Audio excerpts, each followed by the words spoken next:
Hi viewers, Bharat Biotech తయారు చేసినటువంటి కోవాక్సిన్ గురించి కృష్ణ ఎల్లా గారు, CMD chairman and managing director, I think so ఆయనే.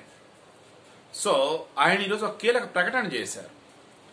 ఆయన ఆ ప్రకటన చేసిన తర్వాత నాకెందుకో అయ్యో కృష్ణ ఎల్లా గారు ఇంత అమాయకులా, కృష్ణ ఎల్లా గారు ఇంత మంచితనమా ఏంటి, గతంలో ఎలా మాట్లాడారు పాపం, అలా మాట్లాడకుండా ఉండాల్సిందే.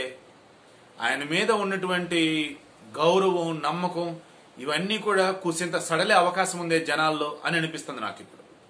నేను మరలా చెప్తున్నా, నాకు కృష్ణ ఎల్లా గారు అంటే చాలా చాలా ఇష్టం. ఎందుకు? స్వదేశంలో కరోనా వైరస్కి వ్యాక్సిన్ తయారు చేశారు. ఐఎమ్ షూర్ గవర్నమెంట్ సైడ్ నుంచి అయితే స్టార్టింగ్ లో అంత గొప్ప సపోర్ట్ అయితే ఇవ్వలేదు, నో డౌట్. అందువల్ల వాళ్ళు ఇబ్బందులు పడ్డారు, అందులో నో డౌట్. నిజంగా చాలా అప్రిషియేట్ చేయాలి. వాళ్ళు ఎన్నో ఇబ్బందులు పడి ఓవర్కమ్ చేసి వ్యాక్సిన్ తయారు చేశారు. అయితే ఈరోజు మనం మాట్లాడుకోబోయే దాంట్లో మెయిన్ ఏంటంటే, గత కొద్ది నెలల క్రితం త్వరలో భారత్ బయోటెక్ వాళ్ళ యొక్క కోవాక్సిన్ వ్యాక్సిన్ మార్కెట్లోకి వస్తుంది. కాస్ట్ ఎంత ఉంటుంది అంటే, వాటర్ బాటిల్ కన్నా తక్కువ కాస్ట్ ఉంటుంది అని చెప్పేసి ఆయన అన్నారు. వాటర్ బాటిల్ కన్నా తక్కువ కాస్ట్, ఆ ఓరి బాబోయ్ నిజంగా అద్భుతం చేస్తున్నాడు ఈయన అని మనం అనుకున్నాం.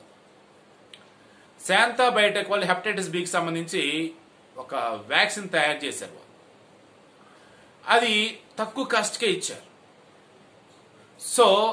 ఆ వేలో ఇది కూడా ఇస్తున్నారేమో. శాంతా బయోటెక్ వరప్రసాద్ రెడ్డి గారి తర్వాత కృష్ణ ఎల్లా గారు మన భారతీయులందరి మధ్యలో చిరస్థాయిగా నిలిచిపోతారేమో, లైక్ ఈవేళ అంతా అనుకున్నారు.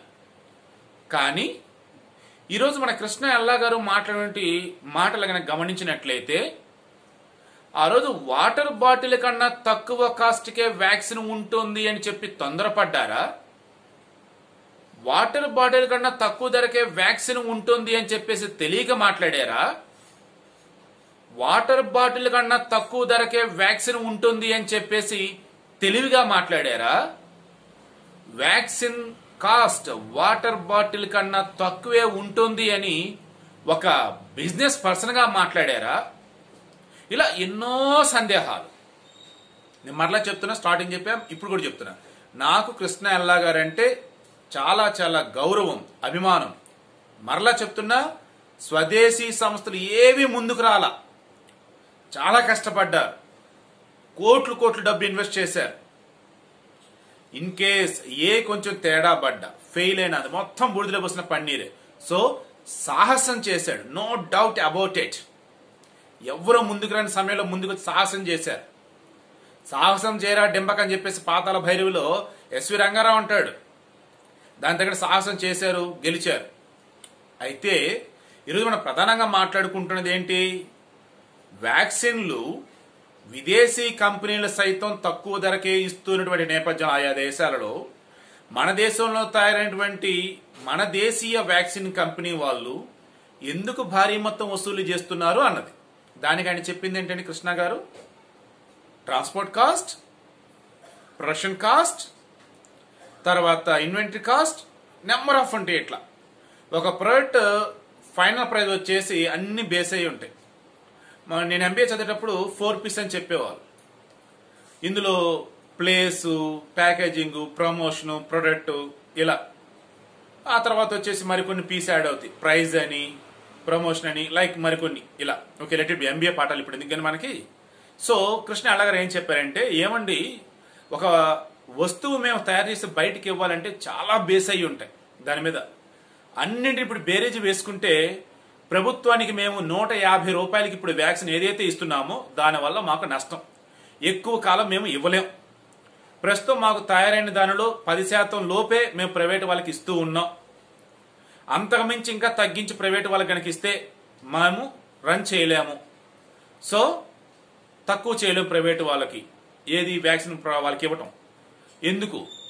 ప్రైవేట్ వాళ్ళకి వీళ్ళు కాస్ట్ చాలా ఎక్కువకి ఇస్తున్నారు, గవర్నమెంట్ వాళ్ళకి తక్కువకి ఇస్తున్నా సరే ఆ కాస్ట్ కి ఇక ముందు ఇవ్వలేమన్నట్టుగా హింట్ ఇచ్చారు. సో అల్టిమేట్గా ఈ వీడియోలో నేను చెప్పదలుచుకున్నది ఏంటి, దయచేసి అయ్యా పారిశ్రామికవేత్తలారా, శాస్త్రవేత్తలారా, డాక్టర్లారా, నిపుణులారా, మేధావులారా, ఉద్దండులారా, పెద్దలారా, మీ అందరికీ విన్నపం. దయచేసి ఇక మీదట ఎవరైనా సరే మీరు ముందుగానే మొత్తం రీసెర్చ్ చేయకుండా, మీరు ముందుగానే మొత్తం లెక్కలు వేయకుండా రేట్లు ప్రకటించవద్దు. దానివల్ల ఏమవుతుంది, మీరేమో ముందు ప్రకటించేస్తున్నారు, ప్రజలంతా ఆశ ఎదురు చూస్తూ ఉన్నారు. ఒక్కసారిగా అంతా రెడీ అయిపోయిన తర్వాత ఫినిష్డ్ ప్రొడక్ట్కి ముందు చెప్పిన దానికి 10 ఇంతలు, అంతకుమించి 4-5 ఇంతల రేట్లు కనుక చెప్తా పోతా ఉంటే సామాన్యులకి అపనమ్మకం ఏర్పడుతుంది. అండ్ ఎక్కడో కూర్చుంత అనుమానాలు పెరుగుతూ ఉంటాయి. ఏది ఫైనాన్షియల్ వేలో చూసుకుంటున్నారు వీళ్ళు, లాభం అది ఇదని. వద్దు సార్ మనకు అట్లా. కృష్ణ ఎల్ల గారు మీరు చాలా కష్టపడ్డారు సార్, నో డౌట్. ఇందులో నేను మీ ప్రతి మాటని గౌరవిస్తా. అలా అని చెప్పేసి ఇప్పుడు మీరేదో నష్టాల్లో ఉన్నారు, నష్టాలు వస్తున్నాయి అని ఒకవేళ మీ సైడ్ నుంచి ఎవరైనా మాట్లాడి మీరు మాట్లాడిన అయితే నమ్మలేను. ఎందుకంటే ఈ ప్రపంచంలో ఏ ఒక్కళ్ళు కూడా నష్టానికి వ్యాపారం చేయరు, నష్టానికి ఒక వస్తువు అమ్మరు. నాకు బాగా తెలుసు. యాజ్ ఏ మా ఏమంటారు ఎంబీఏ చేసిన గ్రాడ్యుయేట్గా నాకు ఐడియా ఉంది, పర్లా కొంచెం ఐడియా ఉంది బిజినెస్ పరంగా. సో సామాన్య ప్రజానికానికి ఈరోజు మీరు ఒక ఐకాన్లా ఉండాల్సిన సమయంలో మీడియా ముందుకు వచ్చి నష్టాలు వస్తాయి, మేము తక్కువ ధరకు ఇవ్వలేము, బయట ప్రైవేట్ వాళ్ళకి వచ్చేసి రేట్లు తగ్గించలేము, వాళ్ళకి ఏవైతే రేట్లు ఉన్నాయో ఆ రేట్లకి ఇస్తాము, అండ్ గతంలో చెప్పిన దాని తాలూకు ఏమి మీరు మెన్షన్ చేయకుండా ఇప్పుడు మాత్రమే మెన్షన్ చేశారు. ఏమని? రేటు ఎందుకు మేము ప్రైవేటు వాళ్ళకి ఇచ్చేదానిలో తగ్గించట్లేదు. కారణం ఈ సేమ్ ఇందా చెప్పింది, మళ్ళీ మొత్తం ఎందుకు చెప్పటం అంటే ముందు మీరు లెక్కలు వేయాల. పోనీ మీరు కొత్త వాళ్ళ ఆ కంపెనీకి కాదుగా, పోనీ మీరు ఆ కంపెనీలో జస్ట్ ఒక ప్రొడక్షన్ డిపార్ట్మెంట్లోనో, హెచ్ఆర్ డిపార్ట్మెంట్లోనో, మార్కెటింగ్ డిపార్ట్మెంట్లోనో, లేదంటే ఇన్వెంటరీ డిపార్ట్మెంట్లోనో, లైక్ సెక్యూరిటీయో, లేదు అన్నప్పుడు purchase department, whatever it is, ఏదో ఒక డిపార్ట్మెంట్ చెందిన వాళ్ళంటే కాదుగా. You are the head sir. సంస్థకి హెడ్ మీరు. సంస్థ హెడ్ అయి ఉండి కూడా ఆ రోజు వాటర్ బాటిల్ కన్నా తక్కువ ధరకే వ్యాక్సిన్ చెప్పేసి ఎలా ప్రకటించారు సార్? నేను ఎందుకు ఇంత బాధపడుతున్నానంటే, అసలు ఎంత మందికి నేను తొడగొట్టి మరి చెప్పానంటే, చూడండిరా ఇతను భారతీయుడు అంటే, చూడండిరా ఇది మన భారతీయత అంటే, చూడండిరా ఇది మన మేధాశక్తి అంటే. నిజంగా గర్వంగా చెప్పుకున్నా నేను మీ గురించి. ఈరోజు కాస్ట్ గురించి మీరు అలా మాట్లాడుతున్న బాధేస్తుంది సార్. బాధతోనే ఈరోజు ఈ వీడియో చేస్తున్నా నేను. బట్ ఇప్పటికీ మీరంటే నాకు గౌరవం సార్, నిజంగా విపరీతమైన గౌరవం. ఎస్, ఎవరు ముందుకు రాని సమయంలో మీరు వచ్చి సాహసం చేసి మరి వ్యాక్సిన్ కనిపెట్టారు. సో వ్యాక్సిన్ కనిపెట్టినందుకు, స్వదేశీ వ్యాక్సిన్ అభివృద్ధి చేసినందుకు, అందరికి ఇస్తున్నందుకు మిమ్మల్ని అప్రిషియేట్ చేస్తూనే, ఇక మీదటైనా సరే ఎవరైనా సరే దయచేసి ముందుగా మీరు ధరలను ప్రకటించి ఆ తర్వాత ఆ ధరకు ఇవ్వలేమని చెప్పేసి చేతులుగా ఎత్తేయవద్దు, ప్రజల నమ్మకాన్ని వమ్ము చేయవద్దు, రిక్వెస్ట్ చేస్తూ ఉన్నా. ఇక కృష్ణ ఎల్లా గారి యొక్క కోవాక్సిన్ ఏదైతే ఉందో అది బయట మార్కెట్లో ఎంత ఇవ్వాలి, గవర్నమెంట్కి ఎంత ఇవ్వాలి ఏంటి అనేది ఇట్ స్పీడ్లీ డిపెండ్స్ అపాన్ వారి యొక్క ఇంట్రెస్ట్ అండ్ ప్రభుత్వం యొక్క ఇంట్రెస్ట్. ఈ రెండింటి మీద బేస్ అయి ఉంటుంది. మనం ఎవరు ఇన్వాల్వ్ అవడానికి లేదు. మార్కెట్లో దొరికేది ఇంత రేట్ అని చెప్తారు, మనకి ఇష్టం ఉంటే తీసుకుంటాం. ప్రభుత్వం సైడ్ వచ్చేది ఇటు ఫ్రీగానే వచ్చేది, మనం దాని గురించి డిస్కస్ చేయాల్సిన అవసరం లేదు. ఒక కంపెనీ వాళ్ళది కాబట్టి లాభ నష్టాలు వాళ్ళే బేరీజ్ వేసుకొని దానికి తగ్గట్టుగా ఒక ప్రోడక్ట్ మార్కెట్లోకి రిలీజ్ చేస్తారు కాబట్టి మనకి దీనిలో ఇన్వాల్వ్ అవ్వాల్సిన అవసరం లేదు. బట్ ముందు వాటర్ బాటిల్ కన్నా తక్కువ కాస్ట్ అని చెప్పి ఇప్పుడు ఇలా చెప్పడం అనేది ఏదైతుందో అది చాలా మందికి బాధిస్తూ ఉంటుంది నాలాగా. సో దానినే ఈరోజు వ్యక్తం చేస్తూ ఇక ముందు అలా ఉండకూడదని చెప్పేసి ఈరోజు అందరి బదులు నేను మొత్తం కూడా కృష్ణ ఎల్ల గారికి విన్నవించాను. అట్ ది సేమ్ టైం మిగతా వాళ్ళు ఎవరైతే ఉన్నారో ఎక్స్పర్ట్స్, ఉద్దండులు, వాళ్ళకి విన్నవించాను.